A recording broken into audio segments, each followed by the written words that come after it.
విద్యా సంస్థల కోపం వచ్చి జగన్కి వ్యతిరేకంగా రచ్చరచ్చ చేసి వదిలిపెట్టారు. వాళ్ళు చంద్రబాబుని నమ్ముకున్నారు.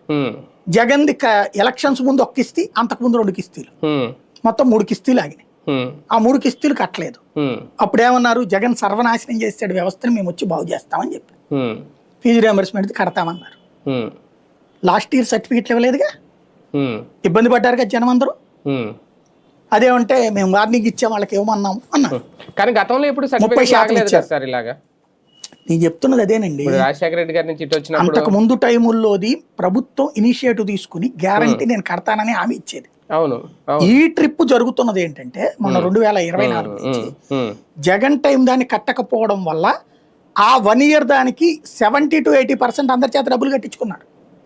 ఒక 10 to 20% ఆ సదరు సంస్థల వాళ్ళు జాలి తలిచి ప్రభుత్వం కడతదిలే అన్న నమ్మకంతో వదిలిన వాళ్ళు ఒక 20%, అది కూడా ఏ బంధువులో చుట్టాలు ఇదే స్నేహితులకు సంబంధించినటువంటి తప్పించి 80-90% కట్టించుకునే సర్టిఫికేట్ ఇచ్చారు. 1 ఇయర్ అట్ అయిపోయింది. ఆ ఇయర్ ఫీజులు బకాయి ఉన్నాయి. రెండోసారికి మీరు డబ్బులు కడితే కానీ చదివించమని చెప్పారు. అది ఇప్పుడు మళ్ళీ వచ్చింది.